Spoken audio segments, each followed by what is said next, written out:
I attended my wife's workplace social dinner party and saw that my place card said, "Clueless idiot trash." My wife, her lover male boss, and her co-workers laughed out loud. "Beggar," they shouted. But when I was about to go home, I told the president, "I'm cutting ties with you. My name is Jared Winslow, and if you told me 6 months ago that I'd be sitting here in my workshop at 2 in the morning, surrounded by sawdust and the ghosts of what used to be my marriage, I would have laughed in your face. But here I am, running my fingers along the grain of this mahogany table I'm building, trying to make sense of how everything went so damn wrong so fast." Let me back up. For the past 8 years, I've been married to Bianca Winslow. Well, technically she kept her maiden name Martinez for professional reasons, but you get the picture. She's what you'd call a rising star at Reinhardt and Rowe, one of those high-end design firms downtown, where they charge $5 grand just to tell you what color to paint your bathroom. Me? I run Craftwise Builds, my own little woodworking company that I started in our garage and somehow managed to turn into something decent. Nothing flashy, mind you. I'm not building custom yachts or anything crazy like that. Just honest work. Kitchen cabinets, built-in bookshelves, maybe a dining room table for someone's anniversary. The kind of stuff that lasts longer than the people who buy it. Bianca always said she was proud of what I did, especially when her fancy coworkers needed something made, and I'd give them the friends and family discount. "My husband's a real craftsman," she'd tell them, and I'd feel that warm glow you get when the person you love actually sees you for who you are. Or at least, that's what I thought was happening. About 3 weeks ago, she came home from work with this weird energy, part excited, part nervous, like a kid who knows they're about to get caught doing something they shouldn't. She was standing in our kitchen, still in that sharp black blazer she wears when she wants to look important, and she just blurted it out. "The company's having their annual social dinner next Friday. You should come with me." Now, this might not sound like a big deal to you, but Bianca had never invited me to one of these things before. In 8 years of marriage, I'd heard about plenty of company events, the Christmas parties, the summer barbecues, the team-building weekends in the Hamptons, but I was never part of the equation. "It's just work stuff," she'd always say. "You'd be bored out of your mind." And honestly, I was fine with that. I figured hanging out with a bunch of pretentious designers talking about feng shui and sustainable materials wasn't exactly my scene anyway. But this time was different. She was practically bouncing on her heels when she asked me, and there was something in her voice that made me think this actually mattered to her. Maybe she finally wanted to show me off, you know? Maybe after all these years of keeping her work life and her home life in separate boxes, she was ready to let them overlap a little. "Really?" I asked, setting down the beer I'd been nursing. "You want me there?" "Of course I do," she said, and she gave me that smile, the one that made me fall for her in the first place. Back when we were both broke college kids, and the future felt like this wide-open road we were going to travel together. "It'll be fun. Good food, good wine, and you'll finally get to meet everyone I work with." I should have paid more attention to the way she said everyone. There was something off about it, like she was testing out the word to see how it tasted. But I was too busy feeling flattered to notice the warning signs. "What's the dress code?" I asked, already mentally going through my closet. I had maybe 2 suits that didn't smell like wood stain, and one of them still had a small burn mark from when I'd gotten too close to the Sanders last winter. "Just wear your navy suit," she said, already pulling out her phone to text someone. "The one you wore to my cousin's wedding. You looked really handsome in that." The way she said it, casual and distracted, made me feel like I was already an afterthought in her planning. But I pushed that feeling down. This was supposed to be a good thing, right? My wife wanted me by her side at an important work event. That had to mean something. Over the next week, I found myself actually looking forward to it. I got the suit dry cleaned, bought a new tie. Nothing too flashy, just a simple dark blue that would blend in without making me look like I was trying too hard. I even watched a few YouTube videos about wine tasting, just in case the conversation went in that direction. I wanted to make a good impression, not just for me, but for Bianca. I knew how much her career meant to her, and if being a good husband meant schmoozing with her boss and pretending to care about the difference between eggshell and ivory paint, then that's what I was going to do. The night before the dinner, I was in the workshop putting the finishing touches on a jewelry box I'd been making for our anniversary. Just a small thing, walnut with cherry inlays, the kind of piece that takes forever to get right, but feels worth it when you finally do. Bianca came down to tell me she was going to bed, and she paused in the doorway like she wanted to say something else. You nervous about tomorrow? I asked, not looking up from the delicate work I was doing on the hinges. No, she said, but there was something in her voice that suggested otherwise. Are you? I set down my tools and turned to look at her. She was wearing that old Princeton t-shirt she'd had since college, and her hair was pulled back in a messy bun. And for a second, she looked exactly like the girl I'd married. Young and uncertain and beautiful in a way that had nothing to do with the expensive clothes and perfect makeup she wore to work. Should I be? I asked. She was quiet for a long moment, and I got the feeling she was having some kind of internal debate with herself. Finally, she shook her head and gave me a smile that didn't quite reach her eyes. No, she said. Everything's going to be fine. That should have been my second warning sign. But like an idiot, I believed her. Everything was not going to be fine. Friday rolled around faster than I expected, and by the time 6 o'clock hit, I was already feeling that familiar knot in my stomach that comes with trying to fit into someone else's world. I'd spent the better part of the afternoon getting ready. Showering twice because the first time I still smelled like the pine I'd been working with all week, shaving carefully around that scar on my jaw from a router accident 3 years back, and making sure my navy suit looked as good as it was going to get on a guy who spends most of his time in work boots and flannel shirts. Bianca had been getting ready upstairs for what felt like hours, and when she finally came down the stairs, I swear my heart stopped for a second. She was wearing this navy silk dress that hugged her in all the right places, and her dark hair was pulled back in some kind of elegant twist that probably took her an hour to perfect. The woman knew how to make an entrance.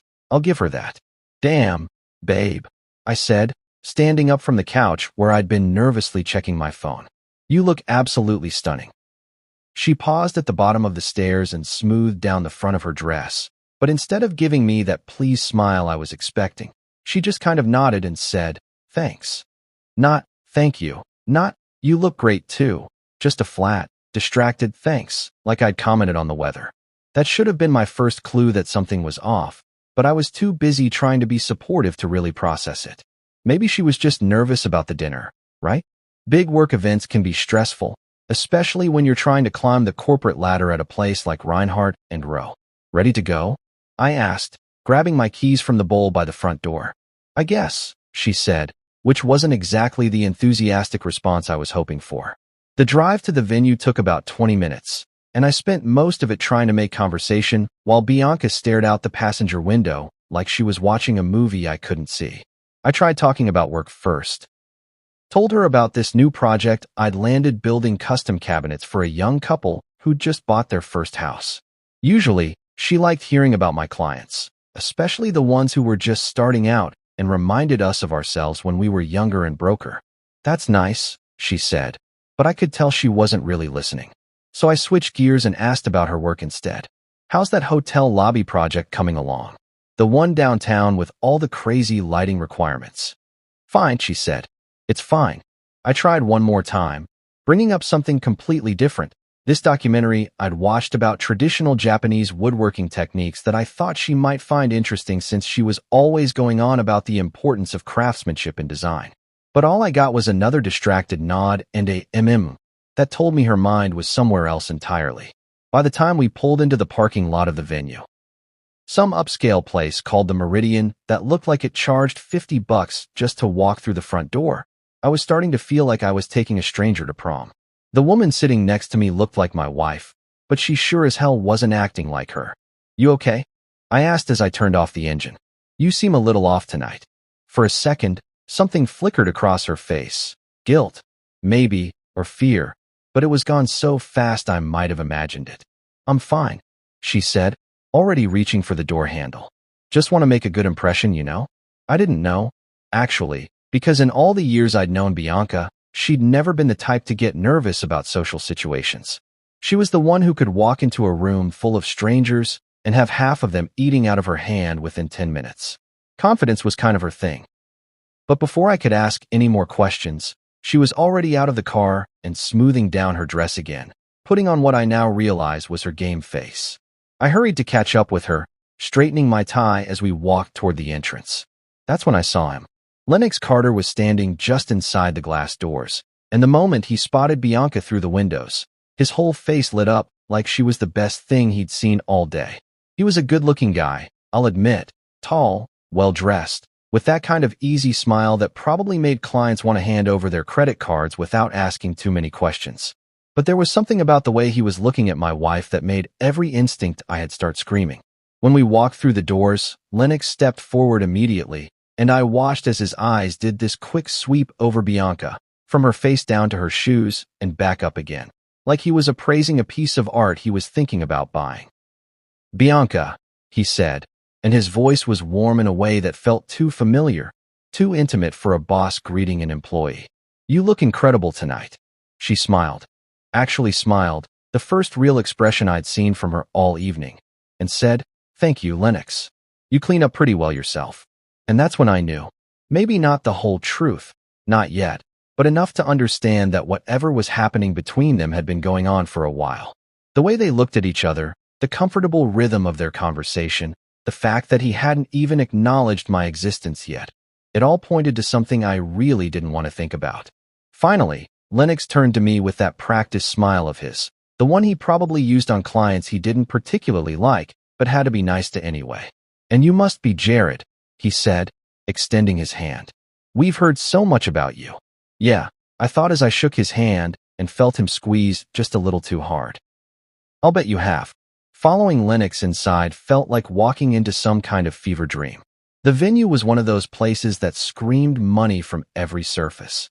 Crystal chandeliers hanging from a vaulted ceiling, marble floors so polished you could probably shave in their reflection, and walls lined with abstract art that probably cost more than I made in a year. Everything glittered under the warm lighting, and the sound of laughter and conversation echoed off the hard surfaces in a way that made me feel like I was walking into an echo chamber of privilege. I stuck close to Bianca as we moved through the crowd, but it was like watching her transform into someone I barely recognized. The distant, nervous woman from the car ride had vanished, replaced by this confident, social butterfly who seemed to know everyone and light up every conversation she joined. It was impressive, honestly, but also kind of unsettling. Like watching an actress slip into character right in front of your eyes. Her coworkers swarmed around her almost immediately, a mix of men and women in designer clothes who all had that particular look of people who spent too much money on things that were supposed to make them look effortless. They complimented her dress, her hair, her earrings, and she ate it up like she'd been starving for attention all week. "Bianca, you look absolutely radiant tonight," gushed this redhead in a black cocktail dress who I vaguely remembered meeting at some company Christmas party years ago. "That dress is stunning on you," added another woman with perfectly straight blonde hair and lips so glossy they reflected the chandelier light. "You have to tell us where you got those shoes," chimed in a third. And suddenly Bianca was the center of this little circle of admiration, basking in the attention like a cat in a sunbeam. And me? I might as well have been invisible. Not one of them acknowledged my presence. Not a single "nice to see you again, Jared," or "how's the woodworking business," or even just a polite nod in my direction. I stood there next to my wife like a piece of furniture she'd dragged along and forgotten about. At first, I tried to give them the benefit of the doubt. Maybe they were just excited to see Bianca and would include me in the conversation once the initial hellos were over. But as the minutes ticked by and the circle of admirers grew larger, it became pretty clear that I wasn't part of the equation. I was the plus one who didn't matter, the husband who was there to be seen but not heard. Bianca didn't seem to notice, or if she did, she didn't seem to care. She was in her element, talking shop about upcoming projects and industry trends, laughing at inside jokes I didn't understand, and generally acting like she belonged in this world of expensive taste and designer everything. Eventually, someone, I think it was Lennox, though I couldn't see him through the crowd, called for everyone to find their seats for dinner. The group started migrating toward a long table that had been set up in the center of the room, covered with a white tablecloth so crisp it looked like it had been starched and ironed that afternoon. Gold-rimmed plates caught the light from the chandeliers, and crystal glasses stood at attention like little soldiers waiting for orders. Each place setting had a small white card with elegant script writing, the kind of calligraphy that probably cost more per letter than most people spend on groceries. People were wandering around the table, looking for their names, chatting and laughing as they found their assigned spots. I followed Bianca around the table's perimeter, watching her scan the place cards with the focused intensity of someone taking a test. When she found hers, positioned about halfway down the table's length, she smiled and touched the card lightly with her fingertip. "Here I am," she said, then looked around for mine. "You should be right around here somewhere." I started checking the cards near hers, expecting to find my name on one of the neighboring spots. Jared Winslow, maybe, or Mr. Winslow if they were being formal. But as I moved from card to card, I wasn't seeing my name anywhere. Then I found it. The card was positioned directly across from Bianca's seat, and at first glance, I thought there had been some kind of mistake.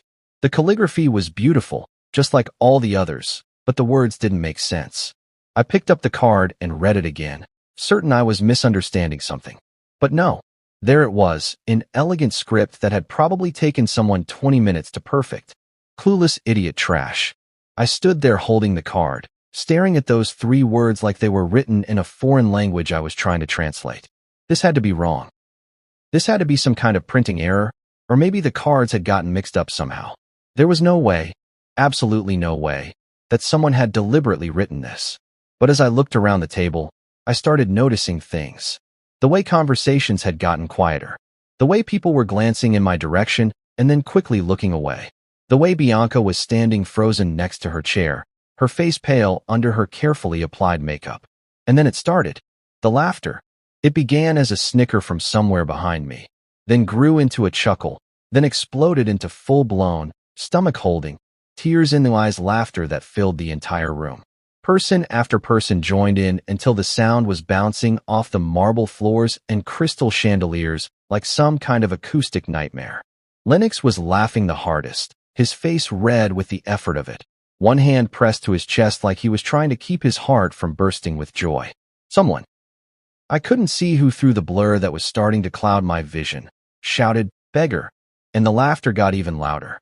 And my wife, who was supposed to be on my side, who was supposed to have my back no matter what, was giggling. Not laughing outright like the others, but giggling like a teenager who'd just heard the best joke of her life. That's when I understood. This wasn't a mistake. This wasn't some cruel prank that had gotten out of hand. This was planned. This was deliberate. And Bianca, the woman I'd loved and supported and built a life with, had been in on it from the beginning. Standing there with that damn place card in my hand, surrounded by the sound of their laughter echoing off every polished surface in the room, I felt something inside me just break. Not snap, like you'd expect, but break slowly, like a piece of wood that's been carrying too much weight for too long and finally gives up trying to hold everything together. The logical part of my brain, the part that had gotten me through 8 years of marriage and built a successful business from nothing, was screaming at me to do something. Flip the table. Throw the card in Lennox's smug face. Tell every single one of these pretentious assholes exactly what I thought of their little joke. Walk out. Make a scene. Demand some goddamn respect. But I didn't do any of that. Instead, I just stood there like an idiot, holding that card and watching their faces. Really watching them. Memorizing every detail of this moment, so I'd never forget what it felt like to realize that the people I'd been trying to impress thought I was nothing more than entertainment. A punchline to a joke I hadn't even known was being told. Lennox was practically doubled over, his perfect hair falling into his eyes as he laughed. The redhead from earlier had her hand pressed to her mouth, like she was trying to contain herself, but her shoulders were shaking with the effort of holding it in. The blonde with the glossy lips was wiping tears from her eyes, careful not to smudge her makeup. And Bianca, Jesus, Bianca was the worst part of all. She wasn't laughing as hard as the others, but she was definitely laughing, covering it up with her hand, trying to look embarrassed about it, but not embarrassed enough to stop. Not embarrassed enough to defend me. Not embarrassed enough to tell her coworkers that this was her husband they were humiliating. That's when she leaned in close to me, close enough that I could smell her perfume and feel her breath on my ear, and whispered, "It's just a joke, Jared. Don't embarrass me. Don't embarrass her." Those 4 words hit me harder than all the laughter combined. Because right there, in that whispered plea, was everything I needed to know about where I stood in my wife's world. I wasn't her partner. I wasn't her equal. I was a potential source of embarrassment that she had to manage and control. I looked at her, really looked at her, and saw something in her eyes that I'd probably been missing for months, maybe years. She wasn't ashamed of what her coworkers had done. She was worried about what I might do in response. She was worried that I might ruin her image, might make her look bad in front of the people she was trying so hard to impress.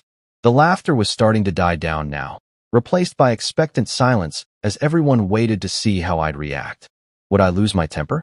Would I storm out? Would I give them the dramatic scene they were probably hoping for? I felt my fingers tighten around the napkin that had been placed next to the offensive place card. For a second, I imagined what it would feel like to flip that perfectly set table, to send all those gold-rimmed plates and crystal glasses crashing to the marble floor, to tell Lennox exactly what I thought of him and his amateur hour power plays, to grab Bianca's arm and drag her out of there like a man with some self-respect would do. But I didn't do any of that either. Instead, I set the place card down carefully on the table, pulled out the chair, and sat down. Slowly, deliberately, like a man who had all the time in the world and nowhere else he'd rather be.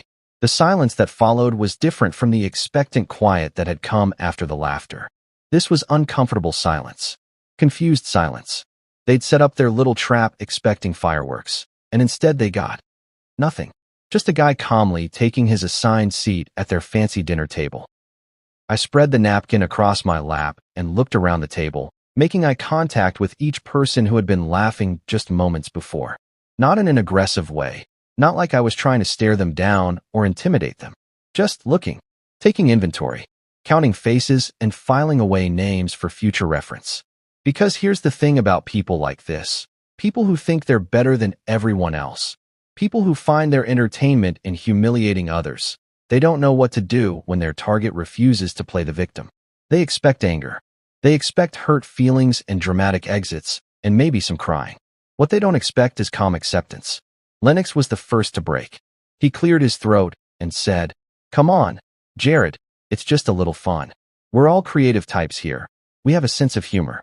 I nodded politely and reached for my water glass. "I can see that," I said, my voice steady and conversational. "Very creative." Bianca was staring at me from across the table, and I could practically see the wheels turning in her head as she tried to figure out what I was thinking. Good. Let her wonder. Let her sit there in her beautiful silk dress and wonder what was going through her husband's mind. The truth was, I wasn't sure myself. All I knew was that something fundamental had shifted in the last few minutes. The man who had walked into this restaurant trying to make a good impression on his wife's coworkers was gone. In his place was someone I didn't entirely recognize yet. Someone who was done caring what these people thought of him. Someone who was just getting started. I picked up the offensive place card again and studied it like I was examining a piece of craftsmanship. The calligraphy really was beautiful, I had to admit. Someone had put real effort into making my humiliation look elegant. "You know," I said, loud enough for the whole table to hear, "this is really nice work. Very professional. I'm curious, who's the artist?" The silence stretched on for what felt like hours, but was probably only seconds. Nobody wanted to claim credit now that the joke had fallen flat. I smiled and placed the card carefully next to my plate, like it was something precious I wanted to keep as a memento. "Well," I said, "whoever it was, they've got real talent." And then I waited to see what would happen next. The first course arrived with all the pomp and circumstance you'd expect from a place that charged more for one meal than most people spend on groceries in a month. Some kind of fancy salad with ingredients I couldn't pronounce, arranged on plates that looked like they belonged in an art museum. The servers moved around the table with practiced precision, setting down each plate like they were handling rare artifacts, and suddenly everyone had something to focus on besides the elephant in the room, or rather, the clueless idiot trash sitting at their perfectly appointed table. I ate slowly, methodically, making sure to use the right fork from the collection they'd laid out beside my plate. Years of watching Bianca navigate these kinds of social situations had taught me a thing or two about proper etiquette, even if I'd never had much occasion to use it. Every bite was deliberate. Every sip of wine calculated to show these people that I wasn't going anywhere, wasn't going to be rushed or intimidated into leaving. The conversation gradually resumed around me, but it was forced now, artificial in a way that hadn't been there before. People were trying too hard to act normal, like nothing had happened, but I could feel their eyes on me whenever they thought I wasn't looking, waiting for me to crack, maybe, or trying to figure out what my game was. About halfway through the main course, Some pretentious piece of fish that probably had its own Wikipedia page. Lennox finally made his move. He'd been quiet during most of the meal, which surprised me. I'd expected him to be the type who couldn't let a moment of silence pass without filling it with the sound of his own voice. But he'd been patient, waiting for the right moment to strike. He leaned back in his chair, wine glass in hand, and fixed me with that smug smile of his. The one that said he knew something I didn't, that he was operating on a level I couldn't possibly understand. It was the kind of smile that probably worked great on clients and subordinates, but it just made me want to see how long it would take to wipe it off his face. "You know, Jared," he said, his voice carrying that casual authority that comes with being used to having people listen when you talk. "I have to say, you're taking this whole thing a lot better than I expected." The table got quiet again. Not the uncomfortable silence from before, but the kind of focused attention you get when everyone knows something important is about to happen.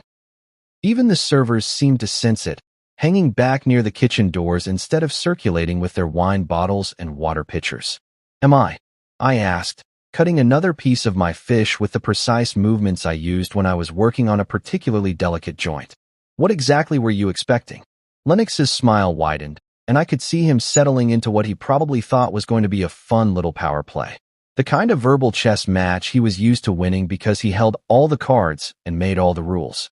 "Well," he said, swirling his wine like he was some kind of sommelier, "most people would be pretty upset about finding a place card like that. Might even cause a scene. Storm out, maybe throw a few accusations around." He paused to take a sip, clearly enjoying himself. "But you're just sitting there, calm as can be." "It's interesting." I nodded thoughtfully, like he'd just shared some profound insight about human nature. "You seem to know a lot about how most people would react to being humiliated at a dinner party." "Experience," he said with a shrug that was meant to look casual but came across as practiced. "You deal with enough different personality types in this business, you start to recognize patterns." "I bet you do." I took a sip of my own wine, which was admittedly pretty good, even if I wasn't about to give him the satisfaction of saying so. "Must be nice, being able to predict how people will behave. Makes it easier to manipulate them, I'd imagine." That got a reaction. Not a big one. Lennox was too smooth for that. But I caught the slight tightening around his eyes, the way his smile became just a fraction less natural. He wasn't used to people calling him out so directly, especially not in front of an audience. "Manipulate is a strong word," he said, but his voice had lost some of its casual confidence. "I prefer to think of it as social dynamics. Understanding what makes people tick." "Right." I leaned forward slightly, matching his casual posture. "So, when you had someone write clueless idiot trash on my place card, that was just you understanding what makes me tick?" The silence that followed was so complete I could hear the soft jazz music they had playing in the background, something I hadn't even noticed before. Lennox's smile faltered for just a moment before he managed to prop it back up, but it was too late. Everyone at the table had seen it slip. "Relax, Jared," he said, and now there was an edge to his voice that hadn't been there before. "We're all creative types here. We have a sense of humor. You can't take everything so seriously." There it was. The deflection. The attempt to make me the problem for not appreciating their little joke. It was exactly what I'd expected and exactly what I'd been waiting for. I looked around the table, making eye contact with each person who had been laughing earlier. Some of them were staring at their plates now, suddenly fascinated by their food. Others were watching the exchange with the kind of morbid curiosity you get when you're watching a car accident happen in slow motion. Then I looked at Bianca. She was sitting perfectly still, her hands folded in her lap, her face carefully neutral. But I could see the tension in her shoulders, the way she was holding herself like she was braced for impact. She knew what was coming, even if she didn't know exactly what form it would take. "You're absolutely right, Lennox," I said, my voice as calm and measured as it had been all evening. "I should definitely relax. After all, what's a little humiliation between friends?" I raised my wine glass in a mock toast, and the gesture was so unexpected that a few people actually lifted their glasses in response before they realized what they were doing. "To creative types," I said, loud enough for the whole restaurant to hear, "and their sense of humor."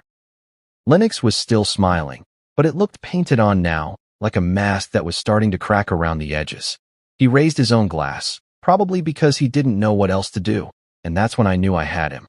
Because here's the thing about bullies. They're only comfortable when they're in control. When they can predict how their victims will react, when they can stay one step ahead of the conversation. But when someone refuses to play by their rules, when someone turns their own game against them, they don't know what to do with themselves. And Lennox Carter was about to find out just how creative a simple woodworker could be. The rest of the meal passed in a kind of suspended animation, like everyone at the table was holding their breath waiting for something to explode. Dessert came, some elaborate chocolate thing that probably took 3 pastry chefs and a degree in engineering to construct. And I ate every bite, making sure to compliment the presentation loud enough for the surrounding tables to hear. The wine kept flowing. Conversations resumed in fits and starts, but there was an undercurrent of tension running through everything now that nobody could quite shake off. Lennox had retreated into damage control mode, working overtime to charm the other guests and restore the jovial atmosphere he'd been orchestrating all evening. But I could see the calculation behind every laugh, every casual gesture, every attempt to get things back on track. The man was rattled, even if he was doing his best to hide it. Bianca hadn't said a word to me since her whispered plea not to embarrass her. She was playing the part of the sophisticated professional, engaging in animated conversations about upcoming projects and industry trends. But I caught her glancing in my direction more than once, trying to read my mood, maybe, or figure out what I was planning to do next. The truth was, I wasn't entirely sure myself. Something had shifted inside me during that exchange with Lennox. Something fundamental that I couldn't quite put my finger on yet. It was like walking into my workshop and realizing that all my tools had been rearranged. Everything looked familiar, but the relationships between things had changed in ways that would take time to fully understand. What I didn't know was that I was done being the joke. Done being the husband who was supposed to smile and nod and be grateful for whatever scraps of respect these people felt like throwing my way. Done pretending that what had happened tonight was acceptable or funny, or anything other than a calculated attempt to put me in my place. As the evening wound down and people started checking their phones and making noises about early meetings tomorrow, I made my decision. Not the explosive, table-flipping decision that part of me still wanted to make, but something more surgical, more precise. I waited until the servers had cleared away the last of the dessert plates, and people were starting to push back from the table. That moment when a formal dinner begins its transition into casual conversation and eventual departure. Then I stood up, smoothed down my tie, and began walking around the table toward the head, where Vincent Maddox had been holding court all evening. Vincent was Reinhardt and Rose president, a man in his early 60s with silver hair and the kind of presence that came from decades of closing deals and managing personalities. I'd met him exactly once before, about 3 years ago when I'd done some custom millwork for their office renovation. He'd been impressed with my craftsmanship then, had even mentioned something about how rare it was to find someone who understood the importance of quality in a world full of shortcuts and cheap alternatives. As I approached, Vincent looked up from his conversation with a woman I didn't recognize. Some client or potential partner, judging by the way she was dressed and the intensity of their discussion. He smiled when he saw me coming. The kind of polite, slightly confused smile you give someone you recognize but can't quite place. "Jared, isn't it?" he said, extending his hand. "Good to see you again. How's the woodworking business?" "It's going well. Thank you for asking," I replied, shaking his hand with the firm grip my father had taught me when I was 12 years old. "Actually, that's what I wanted to talk to you about." I reached into my jacket pocket and pulled out my phone, scrolling through my photos until I found the one I'd taken earlier. The place card, in all its elegant, insulting glory, captured in perfect detail on my phone's camera. I'd snapped the picture while everyone was distracted by their salads, some instinct telling me I might need evidence of what had happened here tonight. "This is how your VP and your staff chose to welcome me to your company's annual dinner," I said, holding the phone so Vincent could see the screen clearly. The change in his expression was immediate and dramatic. The polite smile vanished, replaced by something between shock and horror as he read those 3 words written in beautiful calligraphy. He took the phone from my hands, studying the image like he couldn't quite believe what he was seeing. "This is," he started, then stopped, his face flushing red with what I hoped was embarrassment and anger. "Jared, I am so sorry. This is not who we are as a company. This is not how we treat anyone, let alone let alone the contractor who's been providing your firm with custom cabinetry and installations for the past 6 years. I finished for him. The same contractor who built those conference room shelves you complimented last month, and the reception desk that 3 different design magazines have photographed for feature articles. Vincent's flush deepened, and I could see him processing not just the immediate insult, but all the broader implications. The potential legal exposure, the damage to the company's reputation if this got out, the complete failure of leadership that had allowed something like this to happen under his watch. "Jared, please," he said, his voice taking on the careful tone of someone trying to defuse a bomb. "Let me make this right. This is completely unacceptable, and whoever was responsible will face serious consequences. But surely we can." "Vincent," I interrupted, keeping my voice calm and professional. "I appreciate the apology, I really do. But I think we both know that apologies don't fix this kind of thing. Trust, once it's broken, doesn't just snap back together like a piece of wood with some glue and clamps." I took my phone back and slipped it into my pocket, then looked him directly in the eye with the same steady gaze I used when I was explaining a complicated joint to a client who didn't understand why quality took time. "Effective tonight," I said, each word clear and deliberate. "I'm cutting all ties with Reinhardt and Rowe. No more custom work, no more installations, no more partnership of any kind. Craftwise Builds will be finding clients who understand the value of respect." The silence that followed was absolute. Vincent stared at me like I'd just told him his building was on fire, and I could sense rather than see the attention of everyone else at the table shifting in our direction. This was the scene they'd been waiting for all evening, just not the one they'd expected. "You don't have to do this," Vincent said quietly. "We can work something out. Make amends. Surely." But I was already walking away, heading for the exit with the measured pace of a man who had said everything that needed to be said. Behind me, I could hear Vincent's voice, sharp with authority now instead of apology. "Lennox, my office. First thing Monday morning." I didn't look back. I didn't need to.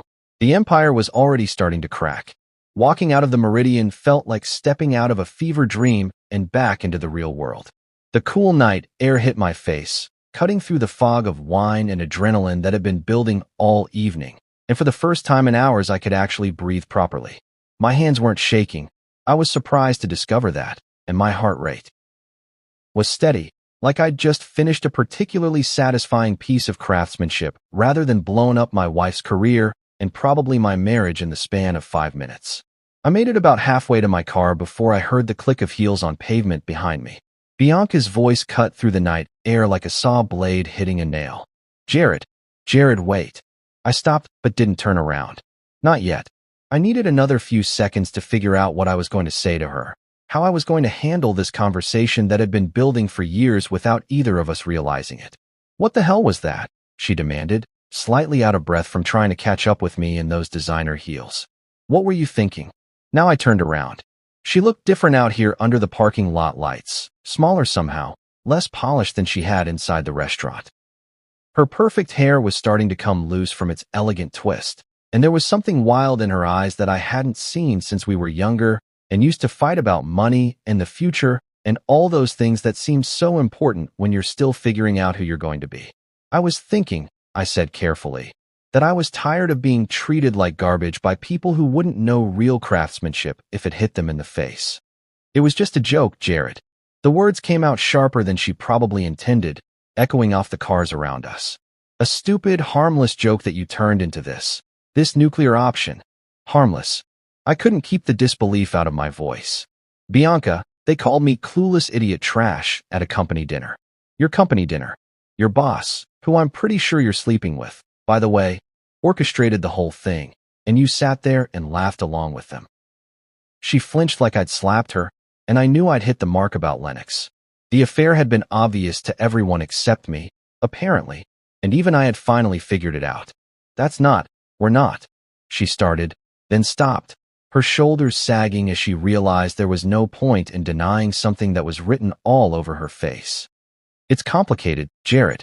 "No," I said, surprised by how calm my voice sounded. "It's really not. You either respect your husband or you don't. You either stand up for him when people humiliate him or you don't.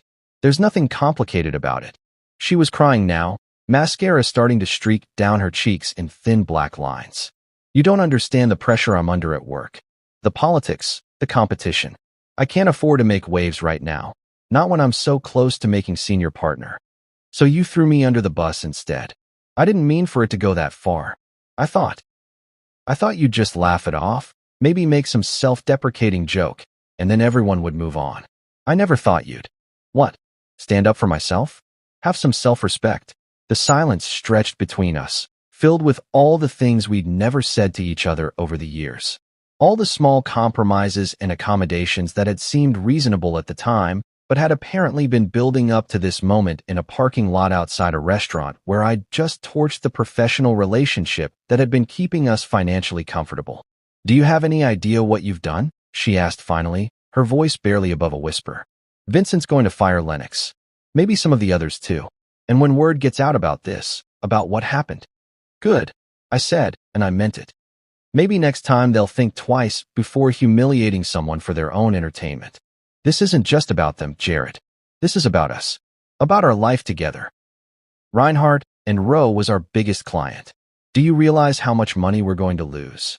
The word came out harder than I intended. When exactly did your affair with your boss become our problem, Bianca? She didn't answer that. Just stood there crying in the parking lot while the valet attendants pretended not to notice the domestic drama playing out in front of their fancy restaurant. I pulled my car keys out of my pocket, the familiar weight of them grounding me in something real and solid. I'm going home, I said. We can finish this conversation when you're ready to be honest about what's really been going on. Jared, please. She reached out like she was going to touch my arm, then seemed to think better of it. Can't we find a way to fix this? I looked at her standing there in her beautiful silk dress, her makeup ruined and her carefully constructed professional image crumbling around her, and I felt something that might have been pity if I'd had any emotional energy left to spare. Some things can't be fixed, Bianca, I said. Some things are just broken. I got in my car and drove away, leaving her standing under the parking lot lights. In my rearview mirror, I could see her pulling out her phone, probably calling Lennox to do damage control, to figure out how to spin this disaster into something manageable. But as I drove through the quiet streets toward home, toward my workshop and my tools and the honest work that had never once made me feel small or worthless, I realized something that surprised me. I wasn't broken. For the first time in years, maybe for the first time in my entire marriage, I felt completely, solidly whole. The empire they'd built on other people's humiliation was cracking, all right. And I was the one holding the sledgehammer. The first 3 days after the dinner were eerily quiet. I went about my usual routine. Coffee at 5:30, workshop by 6, working on the current projects I had lined up, but it felt different somehow, like I was moving through a world that had fundamentally changed while I slept. Bianca hadn't come home that night, and she hadn't called either. Her absence filled the house like smoke, seeping into every room and making everything feel temporary and uncertain. On Wednesday morning, I was putting the finishing touches on a jewelry box for Mrs. Peterson down on Elm Street when I heard the mail truck rumble up our driveway. Usually, I wouldn't have bothered checking it until evening. Bills and junk mail could wait, but something made me walk to the mailbox that day. Maybe it was intuition, or maybe it was just the need to do something normal in a week that had been anything but. The first envelope I pulled out had the Reinhardt and Roe letterhead embossed at the top, and for a second my stomach dropped. Some kind of legal threat, maybe, or a demand for payment on work I'd already completed. But when I tore it open, I found something I hadn't expected, an apology letter from Vincent Maddox, written on company letterhead and signed in his distinctive handwriting. Dear Jared, it read, I want to personally apologize for the unconscionable treatment you received at our company dinner. What happened that evening goes against every value this firm claims to represent, and I take full responsibility for creating an environment where such behavior was possible. While I know this doesn't undo the damage that was done, please know that significant personnel changes are being made to ensure nothing like this ever happens again. Your craftsmanship and professionalism have always been exemplary, and losing your partnership is a loss this company will regret for years to come. I read it twice, then set it aside and opened the second letter. This one was from someone named Delilah Morrison, a name I vaguely remembered from introductions at the dinner, but couldn't attach to a face. The handwriting was neat and precise, like someone who'd taken time to think about every word. "Dear Mr. Winslow," it began. "You don't know me well, but I was seated 3 chairs down from you at Friday's dinner. I work in the design department at Reinhardt and Rowe, and I wanted you to know that not everyone at that table found what happened to you amusing. In fact, I was so disgusted by the whole thing that I recorded Lennox Carter bragging about the joke to several co-workers before you arrived. I thought you should know that this wasn't just cruel. It was planned well in advance, and Lennox seemed to take particular pleasure in describing how humiliated you were going to be." My hands tightened on the letter as I kept reading. "I've attached a copy of the recording to this letter. I'm not sure what you plan to do with it, but I thought you deserved to know the truth about how premeditated this attack on your dignity really was. I've also taken the liberty of sharing this recording with several people in the industry who I thought should know what kind of man Lennox Carter really is. Word travels fast in our business, and I suspect his reputation is going to suffer considerably in the coming weeks." The third envelope was thicker, official-looking, with a return address I didn't recognize. Inside was a contract from Archer and Moore Studios, one of Reinhardt and Rowe's biggest competitors, offering me an exclusive partnership to handle all their custom millwork and installations. The terms were better than anything I'd had with Reinhardt and Rowe: higher rates, more creative freedom, and a clause that guaranteed me credit in any magazine features or design awards. There was a handwritten note attached from someone named Patricia Archer. "We've heard about your situation through industry channels, and we want you to know that we've always admired your work. We believe that character and craftsmanship go hand in hand, and we'd be honored to have you as a partner. If you're interested, please call me at your earliest convenience." By Thursday, my phone was ringing off the hook. Architects I'd worked with years ago, developers who'd seen my work in other people's projects, even a few residential clients who'd heard about what happened and wanted to offer their support. Word was spreading through the construction and design community faster than I'd thought possible, and apparently the story wasn't painting Reinhardt and Rowe in a very flattering light. "I heard about what those jackasses did to you," said Tom Rodriguez, a contractor I'd collaborated with on several projects over the years. "Hell, Jared, everybody's heard about it by now. That recording Delilah Morrison's been sharing around has made Lennox Carter about as popular as a tax audit. Nobody wants to work with those people anymore." "What recording?" I asked, though I was pretty sure I knew. "You haven't heard it yet? Man, you need to listen to this thing. Carter's basically bragging about how he came up with the idea to humiliate you, talking about how funny it was going to be to watch you squirm. Real class act, that guy. Anyway, the reason I'm calling is I've got 3 clients who specifically asked if I knew how to get in touch with you. Seems like people respect a man who stands up for himself." Friday brought more of the same. A custom kitchen job in Westchester, a built-in library for a law firm downtown, even an inquiry from a hotel chain about doing millwork for their entire East Coast expansion. My appointment book, which had been looking pretty sparse after cutting ties with Reinhardt and Rowe, was suddenly packed solid for the next 6 months. That evening, I was in the workshop organizing all the new contracts and proposals when my phone rang one more time. The caller ID showed a number I didn't recognize, but something made me answer it anyway. "Is this Jared Winslow from Craftwise Builds?" The voice was warm, professional, with just a hint of a southern accent. "Yes, this is Jared. Mr. Winslow, my name is Michael Chun, and I'm a producer for a home renovation show on the Home and Garden Network. We've been hearing some interesting stories about you this week, and we're wondering if you might be interested in discussing a potential partnership." I almost laughed.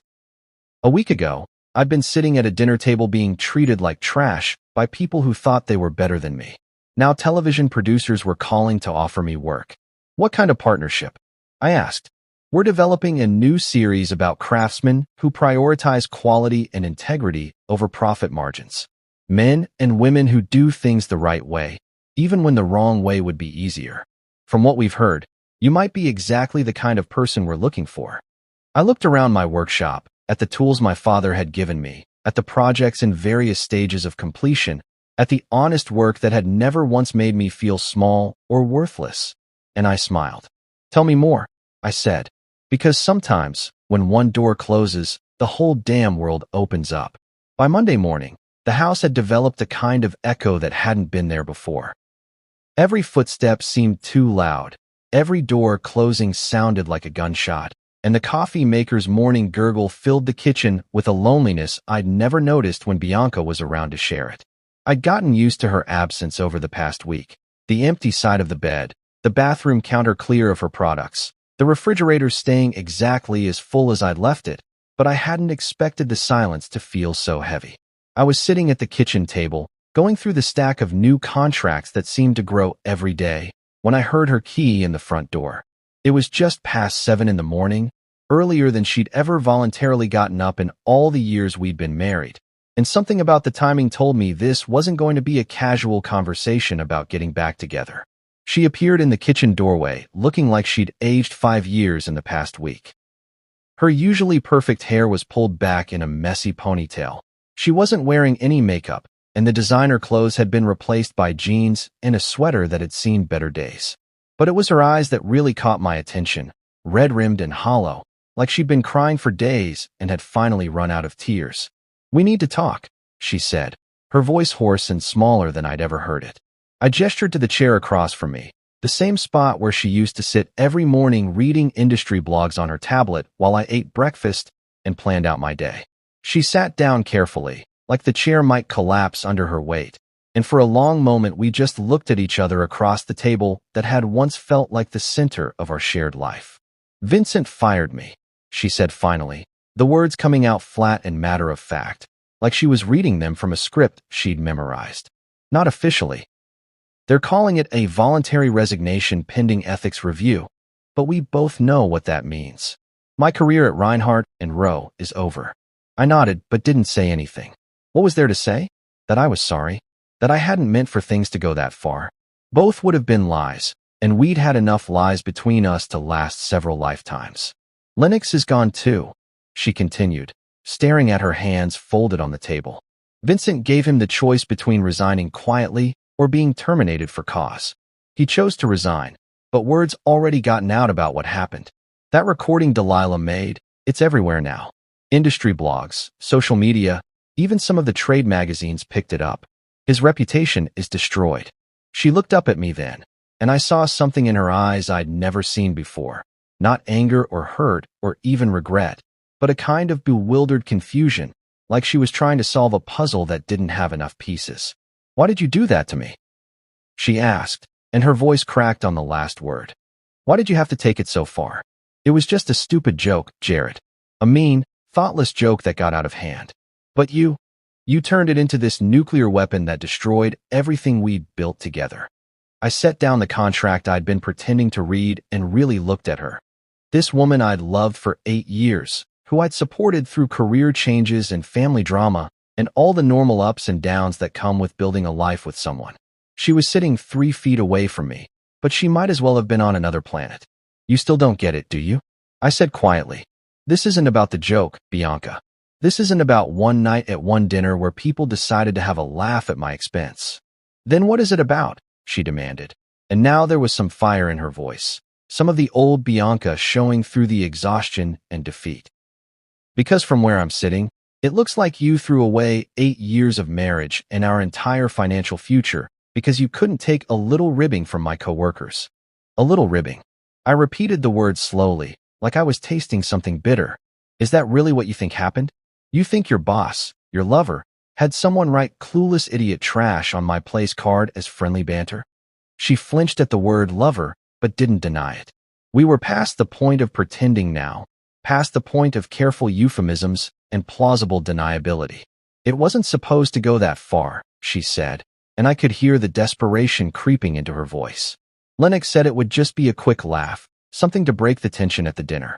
He said you'd probably make some self-deprecating joke about it, and then everyone would move on. I never thought. You never thought I'd have enough self-respect to stand up for myself." I finished for her. "You thought I'd just sit there and take it, like I always do. Like I did when your friends made comments about my little woodworking hobby. Like I did when you started working late every night and coming home smelling like someone else's cologne. Like I did when you stopped wearing your wedding ring because it didn't go with your professional image." The silence that followed was different from the empty quiet that had been filling the house all week. This was loaded silence, packed with all the things we'd been avoiding for months, maybe years. I didn't stop wearing my ring because of my image, she said finally, her voice barely above a whisper. No, I agreed. You stopped wearing it because you'd already checked out of this marriage. The dinner was just the first time you let me see it. She started crying then. Not the dramatic tears from the parking lot, but the quiet, helpless crying of someone who knows they've lost something important and doesn't know how to get it back. I watched her shoulders shake, listened to the soft sounds of her grief, and felt absolutely nothing. Not anger, not satisfaction, not even pity, just nothing. I made a mistake, she said through her tears. I made a lot of mistakes. But I love you, Jared. I know I haven't been showing it lately, but I do love you. Can't we find a way to fix this? Can't we start over? I looked at her sitting there in our kitchen, crying over the ruins of the life we'd built together, and I realized that the man who might have said yes to that question, the man who would have been grateful for her attention, who would have been willing to pretend none of this had happened if it meant keeping the peace, was gone. Some things can't be fixed, Bianca, I said, using the same words I'd used in the parking lot. Some things are just broken. She looked up at me with red, swollen eyes. So that's it. 8 years of marriage, and you're just done? I thought about that question as I looked around the kitchen we'd renovated together 3 years ago, at the custom cabinets I'd built with my own hands, at the breakfast nook where we'd share of morning conversations about everything and nothing. Yeah, I said finally. I think I am. She nodded like she'd been expecting that answer, wiped her eyes with the sleeve of her sweater, and stood up from the table. I'll have a lawyer contact you about the divorce, she said, her voice steady now, all business. We can split everything fairly. The house, the savings, everything. Keep the house, I said. I never liked it much anyway. And that was the truth. I'd never felt at home in this place with its open floor plans and granite countertops and carefully curated decorations. It was Bianca's house, Bianca's vision of what successful people were supposed to want. I belonged in my workshop, surrounded by the smell of wood shavings and the sound of honest work being done. She walked to the kitchen doorway, then paused and looked back at me one more time. For what it's worth, she said, I really am sorry. About all of it. I know you are, I replied. But sorry doesn't fix broken trust any more than glue fixes a piece of wood that's been cut with a chainsaw. After she left, the house was quiet again. But this time, the silence didn't feel heavy or oppressive. It felt like freedom. 3 months later, I was standing in the executive conference room of Archer and Moore Studios, watching Patricia Archer run her fingers along the grain of the mahogany table I'd just finished installing. The morning sun was streaming through the floor-to-ceiling windows, catching the natural patterns in the wood and making them glow like they were lit from within. It was the kind of moment that reminded me why I'd fallen in love with woodworking in the first place. Not for the money or the recognition, but for the simple pleasure of creating something beautiful that would outlast the person who made it. This is extraordinary work, Jared, Patricia said, her voice filled with the kind of genuine appreciation I'd rarely heard at Reinhardt and Rowe. The joinery is flawless, and the way you've matched the grain across the entire surface. It's like looking at a single piece of wood that just happened to grow in the shape of a conference table. I smiled and ran my own hand along the surface, feeling the smoothness that had taken 3 coats of hand-rubbed finish and countless hours of sanding to achieve. That's the idea. Most people rush the matching process, but if you take the time to really study the wood, to understand how it wants to fit together, you can create something that looks like nature intended it that way. Well, our clients are going to be impressed, Patricia said, pulling out her phone to take photos. Speaking of which, the Meridian Hotel Group loved the samples you sent for their downtown project. They want to move forward with the full contract. All the lobby furniture, the front desk, and the millwork for their premium suites. It's a 6-figure deal, Jared. Probably the biggest single contract you've ever taken on. The irony wasn't lost on me.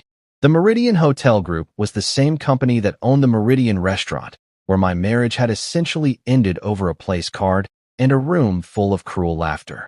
Now they were offering me the kind of work that would establish Craftwise Builds as a major player in the luxury hospitality market. What about the timeline? I asked, already mentally calculating the materials I'd need and the additional help I might have to hire. They want to break ground on the project next month, with the millwork installation scheduled for early fall. I know it's ambitious, but they specifically requested you after seeing some photos of your previous work. Apparently, word has gotten around about your, shall we say, principled approach to business.